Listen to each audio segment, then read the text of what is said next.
inspire our makers, innovators, and future engineers here today. Let's get to know our first speaker. He is a Filipino maker, inventor, and entrepreneur known for his expertise in electronics, programming, and technology-driven innovation. And is the founder of EveTech, a company dedicated to developing cutting-edge tech solutions. Let's all welcome Mr. Earl Daniel D. Villanueva. Let's all give him a warm round of applause. Hello everyone, I'm Earl Daniel Villanueva. I'm an educational content creator, a maker, inventor, filmmaker, a certified voice artist, and an entrepreneur. Now, just a quick story lang, no? I was invited by Sir Romel J.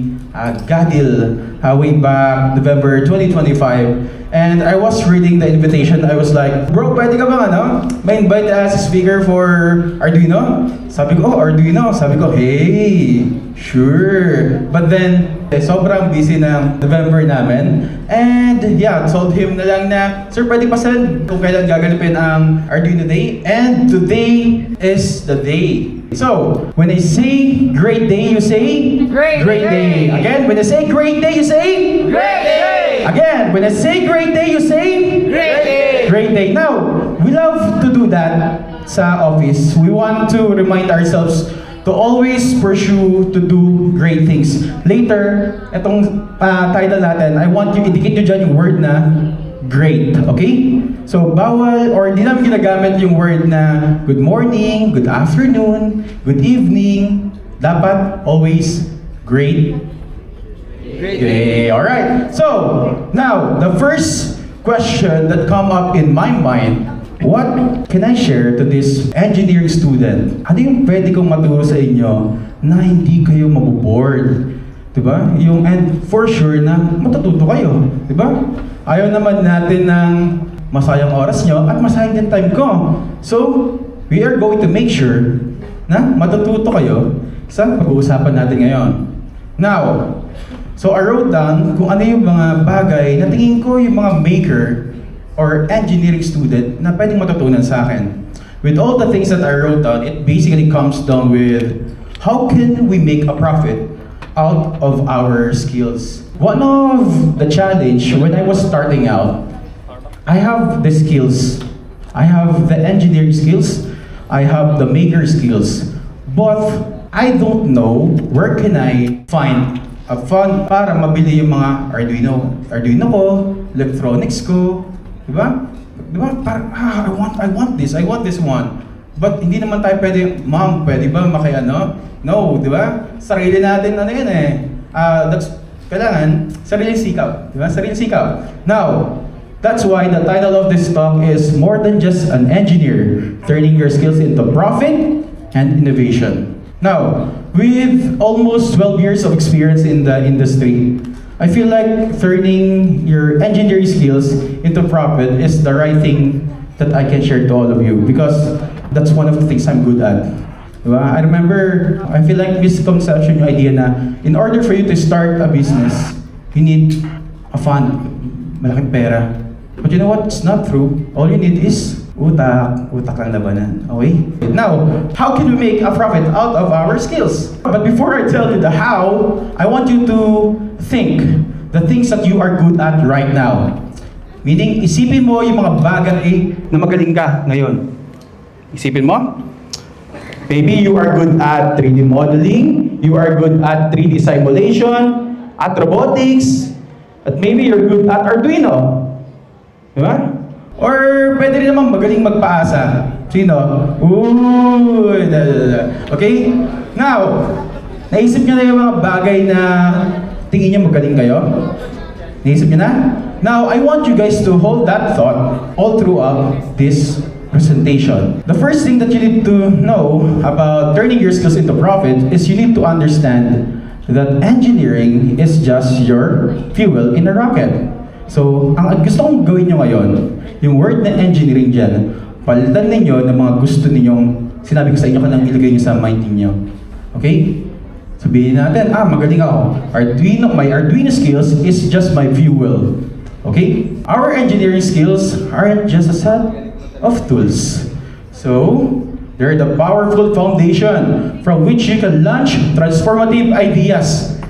So, ibig sabihin, yan daw mga bagay na iniisip nyo na magaling kayo, makakapag, ng mga transformative things. Always remember this, lahat ng mga technology, lahat ng hinahawakan, lahat ng meron tayo ngayon, it all starts with an idea. Because engineering trained us to think critically, solve complex problems, and build practical solutions. I remember back then when I was starting out, I love to solve complex problem with complex solution.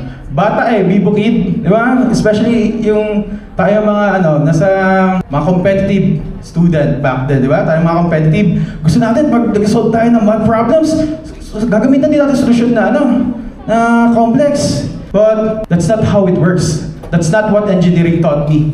We should solve complex problem with practical solution. Especially when I'm doing business na. Sa business, hindi pwedeng mabagal kang gumawa ng solution sa project ng client mo. Kasi pag mabagal ka gumawa ng solution dun sa pinakita sa'yo ng client mo, ang mangyayari doon, mabagal ang profit. And gusto ba natin mabagal profit? Of course not. Diba?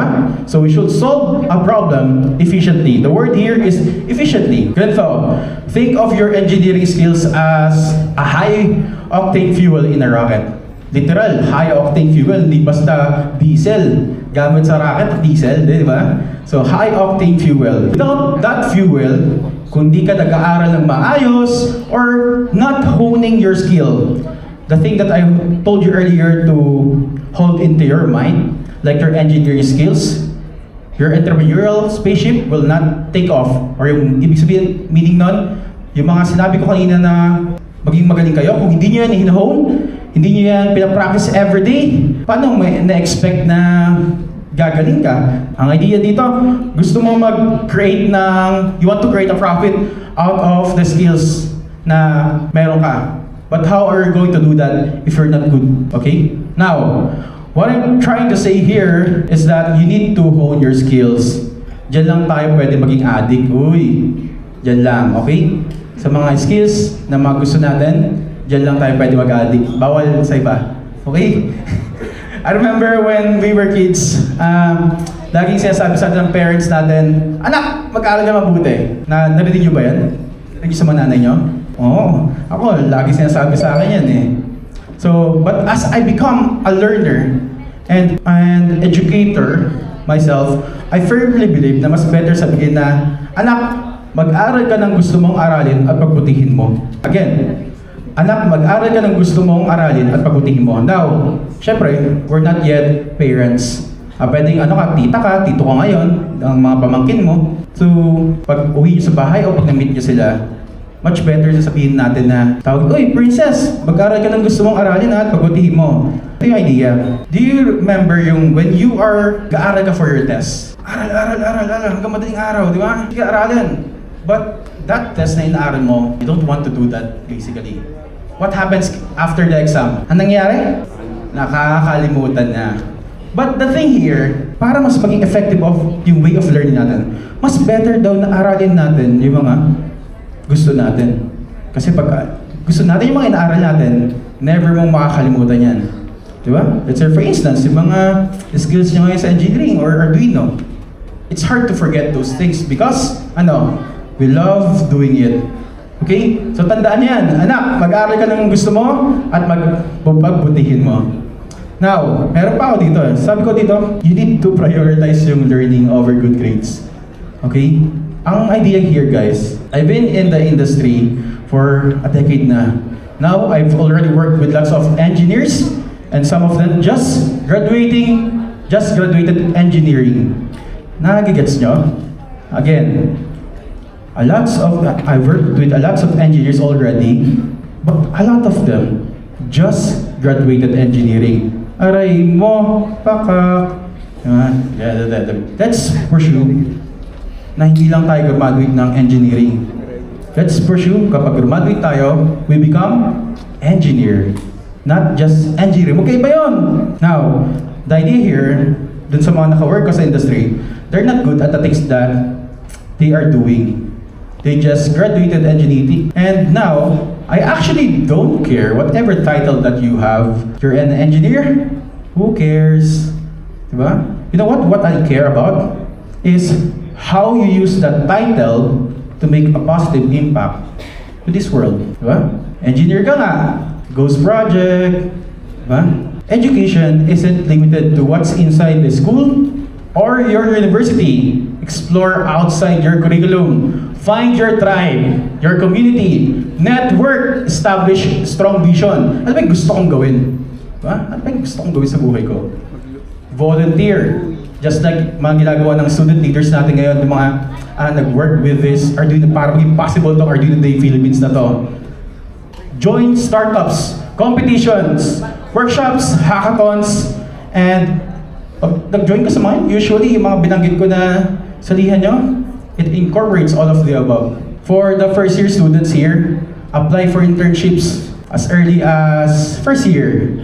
Maniwala ka sa akin, sobrang dami nyo matutunan. Kung first year pa lang kayo, nag-apply na kayo for internships, find a good company lang na talagang in-nourish kayo, tuturuan kayo, not na gagamitin lang. Now, apply your learnings. The course you're graduated from does not necessarily dictate your career. Now, the idea here is life is suffering. And suffering is caused by our desire. Isipin nyo, di ba? Isipin nyo kung, is there a suffering ba kung may mga, wala naman tayong gusto sa buhay, trip sa buhay? Tingin nyo. Di ba? Minsan doon, let's say for instance, madaming engineer dito eh. Di ba? Engineering is hard, di ba? Ba't ka nag-engineering? Nagsasuffer ka tuloy. Di ba? Gusto mag-engineer eh. Di ba? So now, we suffer. But suffering is a privilege. And always remember, don't forget to celebrate and party. Okay? Ang hirap na nga ng life na suffering. Nagmukmuk ka pa lalo. Okay, magaling ka na. You think you are now well equipped with the things that you need. Ang tanong ko dito, how can you say that you are already well equipped? Paano mo daw masasabi na magaling ka na? Sabi ko kanina, hone your skills. Diba? Now, how can you say naman daw ngayon na you are well equipped? Paano mo masasabi na magaling ka na? How can you say that you can now face the client? And sir, ma'am, kaya ko nang gawin yung project yung sabi nyo. Paano? You just need to start. Okay? Alam mo, daming opportunity na nawawala. Kasi we're scared. You know what? The truth is, I'm actually scared to go here. Diba? I'm actually scared to accept this invitation because we have lots of projects ongoing on right now sa office. But I accepted this invitation. And ang funny thing here is, this week nag-post ang page ng Arduino Day. Nakita niya yung post ng page ng speakership. And we just got the deal because of that speakership post. And it's crazy. So you just need to start. Okay? Many people wait until they feel fully ready before taking the challenges. But the truth is, you'll never truly feel 100% prepared. Tandaan nyo yan. Walang ganun. Hoax. Okay? Skills, confidence, and mastery don't come from just studying or thinking about something. They come from doing. If you want to know if you're ready to face a client or take on the big projects, we need to start engaging with them. Diba, parang when we did our first Bleak program, hindi naman natin magagawa yan kung hindi natin kumuha tayo ng mga jumper wires, microcontrollers, and the LED and resistors. Ano ginawa natin? We just start doing it. Now, the first time, might feel overwhelming. It's scary, nakatakot, baka sumabog yung microcontroller, baka pumutok, baka masira, expensive, di ba? And maybe you may even doubt yourself, kaya ko ba to? But trust me, every challenge is it builds our expertise. Mistakes, they're part of the process. Every expert were once a beginner. Naging beginner din ako, okay? So, kaya aral lang. Sabi nga nila, ang nabuo nilang parang phrase when they go to the office, it's not hard, it's just you. Lagi na binabanggit yun. Okay? Di siya hard. Bago lang yan.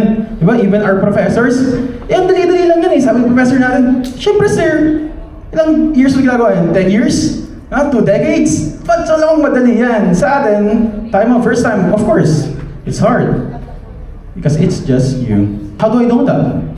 Paano ko nalaman na experience is the best teacher, that you just need to try, fail, and learn? How do I know that? I am a practitioner. I try, I fail, and learn from my mistakes. Siyempre naman, no? Naggawa ka ng blink ng Arduino mo. Tapos pumutok na nga doon sa ginawa mo, inulit mo ba? Siyempre, nag-learn ka? Of course not. Di ba? We need to learn from our mistakes. Mistakes is a data. And as an engineering students and engineers, we need to be data-driven. Yung mistakes na yan is data. Okay? In engineering, every test, experiments provides valuable data. Okay? Whether it succeeds or it fails, the same applies with the real life.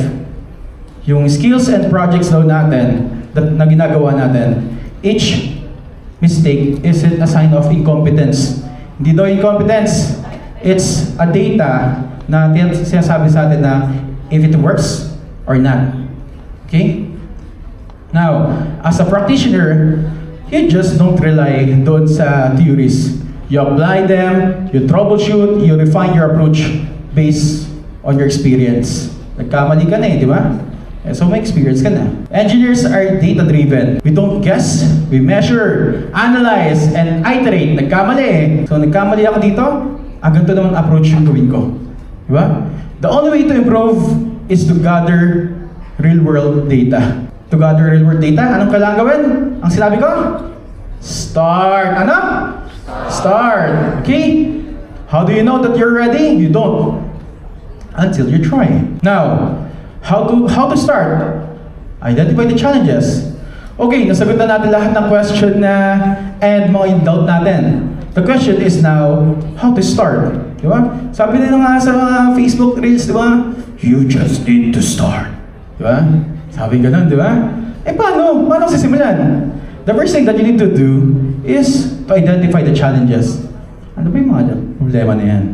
You need to identify the specific challenges in the real world. Kapag ginawa mo yan, you can solve opportunities that others might overlook. Kasi maraming opportunities na parang, teka, problem to ah. Ano ba yung pwede kong gawin dito to make a profit out of it? I remember one of the best friend of my business partner. He's a billionaire, so kausap ko siya, and then, or I had the opportunity na makausap siya, and sabi niya sa akin, you know what bro? Sabi niya, you know what bro? When you look at something, kailangan daw, you need to find a way to make a profit out of it. Ganun daw dapat mindset if you want to be an entrepreneur. Okay? When you look at something, how can I make a profit out of this one? And using your engineering skills, you will solve it and make a profit out of the problem. Diba? Maniwala kayo sa amin sa R&D, Research and Development. We're trained na araw-araw kami may stress kasi we solve the problem of our clients. Lahat ng problema ng clients namin napapasa sa amin. And we need, as engineers, we need to be trained na to handle those problem. Now, if there's a problem, you need to face it, analyze it, and make a way to make it simple. Pwede natin sabihin lahat, basahin lahat. 1, 2, 3, go! You need to face it, analyze it, and make a way to make it simple. Now, here's the thing. If may problema, sabi dyan, face it. Kasi pag hindi mo tinarap yan, tatakbuhan mo. Pag takbuhan mo, masasolve yung problema? Hindi. Di ba? Sabi, if there's a problem, you need to face it. Okay, what's the problem? Ano next? Analyze it. Yan pala yung problema. Okay. Now, ang sabi dito, ito yung pinaka-importante. And make a way to make it simple. Parang, again, balik tayo, engineers or most of you are engineers, engineering student. Diba? Kapag meron tayong sinusolve, kailangan natin gawin, we need to face it. Analyze the problem, the equation, and make a way to make it simple.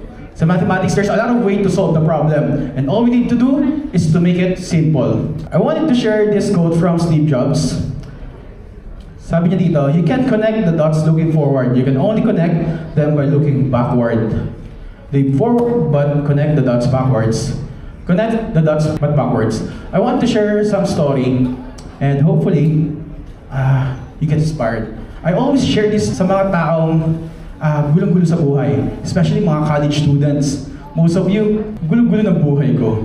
Diba? And I hope this phrase is, or story share ko, is ma-share nyo rin sa mga kakalala nyo. Okay? The idea here, when I was in grade 4, in-enroll ako agad ng father ko sa isang electronic school. Grade 4. And then sabi ng school na yon, oh, anak mo may gatas pa sa labi. Baka di makasabay sa tinuturo kasi mga adult na, mga professionals na makasabayan ko doon. May gatas pa sa labi. Baka di siya makasasayang lang yung tuition. Okay? But eventually, pinapasok ko rin. Try, and dinurog ko sila. So, gumawa ng mga PCB and nauunahan ko sila because I really want to do it. Okay? Now, elementary, electronics, and pagdating ng grade 6, napunta ako sa, again, nasa engineering industry, nasa electronics. Pagdating ng grade 6, napunta ako sa filmmaking industry. We've been doing lots of filmmaking. Nananalo kami sa mga nationals, competition ng filmmaking. And then, kasama din doon yung mga journalism. Later, I'll tell you bakit ko binanggit to. So, ilan na dinaanan natin? Engineering, filmmaking industry, and then journalism. By grade 11 and grade 12, naging part ako na I become a dubber, a voice artist, yung mga naririnig nyo sa ABS-CBN na nagtatagalog or yung mga character, kami nagboboses behind those characters. One sample. Okay. Para let's say for instance, ganito. Live from the Asia Pacific College, Arduino na yung Philippines. Joke lang. So let's say for instance, ganito. Bata-bata sa langit na matamaan, huwag magaling. Public service lamang po, wala pong personalan. Tag-fight-lon nga iyon. Kaya means family. Family means no one left behind. And then, meron pa kami ginagawa. Nakasakay ng LRT. Para lang po pasumatala sa mga... Hindi. Yung sa LRT nga to. To all our involved passengers, please observe the following for safety and protection while inside the station. Thank you for patronizing the LRT.